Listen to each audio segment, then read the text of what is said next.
Hey all, I hope that you are well, that God has kept you safe. Can we talk something briefly about cancer, if that is okay with you? Now, I have this to say, that cancer doesn't kill people because it is strong. You didn't hear me?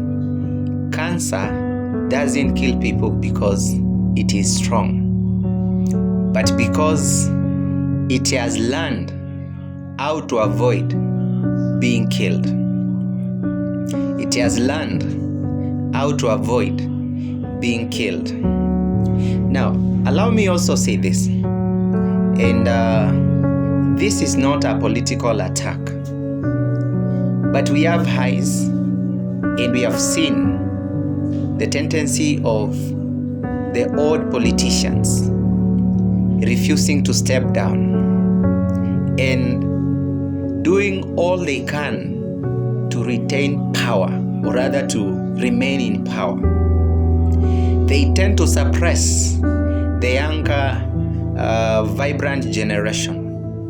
They tend to suppress them. They use all the available machinery, all the available power to suppress the upcoming loss of politicians. And you know, what happens is, at the end of the day, there will be some kind of political instability, because the younger generations are trying to be aggressive to take those leadership positions, but the old people, the old politicians are doing what they can to remain in power, and therefore we are going to have casualties. Definitely, we're going to have casualties, and this is political instability. We will have something like abductions, extrajudicial killings.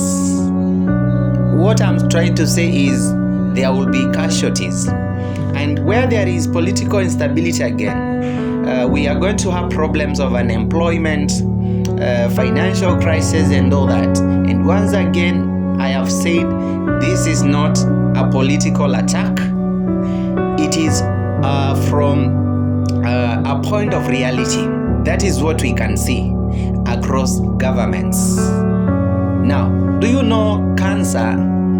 The cancer case is not different. As I started by saying that cancer doesn't kill because it is strong, but it is because it has learned how to avoid being killed. One of the things that cancer does is that it refuses, the old cells refuse to die. Okay, I didn't tell you.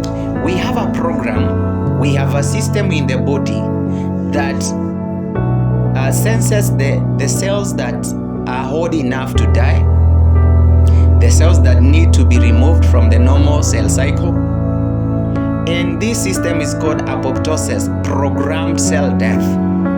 So every cell has a lifespan. For instance, red blood cells have a lifespan of 120 days. So once that lifespan elapses, signals are sent and those cells die naturally by those chemical signals and commands. But for cancer, it refuses to die. Those cells refuse to die. They do what they can to remain existent. They do whatever is available for them to continue thriving. We are going to see why. But the main thing is because of gene mutations, changes in the DNA of the cell. We are going to go there some other time. So the same way the old politicians are doing what they can to remain in power, even in cancer, these cells, the old cells, are refusing to step down. They are refusing to die. And what will happen is they will continue growing. And now, because they are going against the law, they are going against the law, they are going to do it, the growth is going to be uncontrolled. the growth is going to be abnormal. The growth is going to be very vigorous because it is against the law. So that is one thing. The cells refuse to die. They are past the age, the lifespan has elapsed, but they are still existent. Now, the cancer cells are very cunning. They are very cunning. They know that for you to thrive, you need oxygen, you need nutrients, you need blood supply, and you also need immunity for you to thrive. And you also need the physiological part, the organ system. You need the organs, you need oxygen, you need nutrients, you need immunity, you need blood supply. So, this is what it does, the cancer cells. This is what they do. They make sure that they come up with a strategy for them to thrive. And one of the strategies is they suppress the immune system. They suppress the immune system. For example, they release inflammatory chemicals, for example, cytokines. Cytokines in excess, they can damage your body cells. So they suppress the immune system. They make sure your defense system has been suppressed. The immune cells are not going to function well. Number two, they create an ecosystem, what we call tumor microenvironment, an environment that favors their growth while suppressing the growth of the normal cells. And this ecosystem ensures that we have low oxygen, which is hypoxia. Your body cells are going to have low oxygen. They are going to lack nutrients because, by the way, these cancer cells consume a lot of energy. They consume a lot of glucose, a lot of energy, a lot of it, and also amino acids. So your normal cells are going to lack this energy, and that's why some of the people will have mass wasting. They will lose a lot of weight. They will lose a lot of muscle mass. That is another mechanism. Now, the other thing that they do, they have deprived you of oxygen, nutrients. They have also suppressed the immune system. The other thing is they are going to capture your blood vessels. They are going to cause growth of your blood vessels. And they are going to make sure if they capture the blood vessels, every blood that contains the nutrients is feeding them. Therefore, your normal body cells are not going to have what they need for them to grow normally, for them to function well. Your immune system is not there. You don't have nutrients. The body cells don't have oxygen. What will happen is systems, the organs now are going to start failing. These are the cells that are making up the organ system.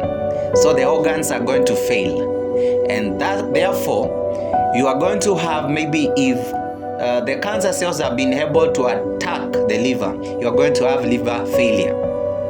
Now, one thing, these cancer cells, apart from doing all this, they also make sure they have expanded their territory.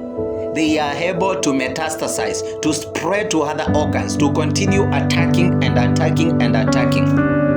So, what I am trying to say here is, cancer is very cunning and it is not strong.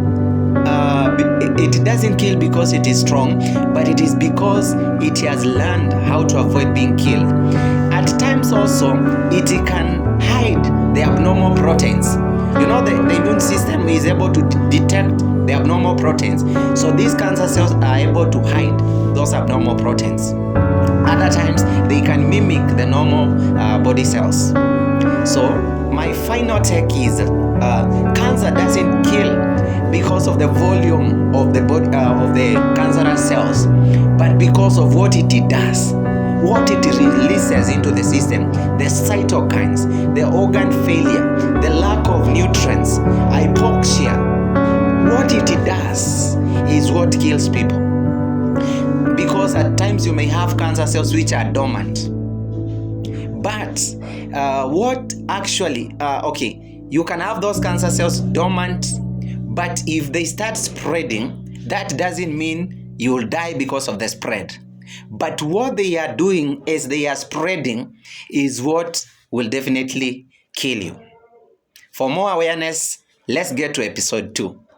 God bless.